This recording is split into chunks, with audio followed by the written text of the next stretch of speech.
One other thing I wanted to bring up that goes along with this is that, what a lot of people right now, especially, we are so digital. If we have a question, we ask Google. We have a concern, we ask Google.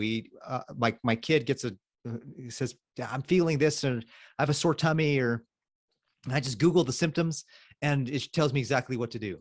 I have cancer. Right? Alexa, why am I dying? Right. So when the power goes out or the grid goes down and we don't have Google to search to find those answers, what are you going to have to find those answers? You need to have a hard copy book. You need to have a medical survival book, a first aid book. You need to have a preppers, like any kind of books, even encyclopedias, just any kind of book. Pocket. See this one? Look how thick this book is. This Pocket is reference guide. If you can see it, it's blending in with all my. This thing is amazing. It has tables galore of everything you could possibly imagine. So if you can't Google it, and I need a particular data point for, let's see here, physical growth in boys, physical growth in girls, the types of copper piping and tubing, a 3-point problem, apparent dip table, whatever that is.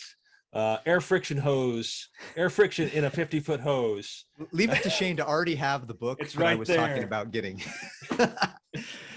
I have invaluable resources. It's true. Like you got to have it. You got to have. We get so reliant on other things. That's other reliant. We need to be self-reliant. We need to have books and papers and things that we can use. Hard copy stuff.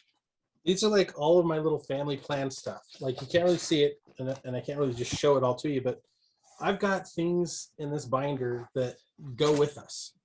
Like I've got a binder that has my family, like important documents, and then like my stripped down basics of survival that we need go in here.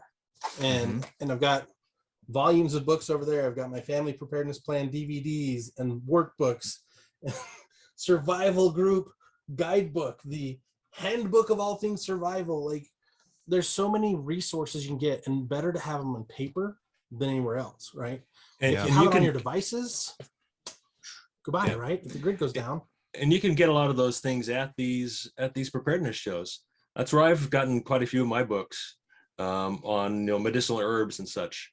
Definitely a good place to get those, and of course we can make some recommendations too. But there's a lot of good books out there.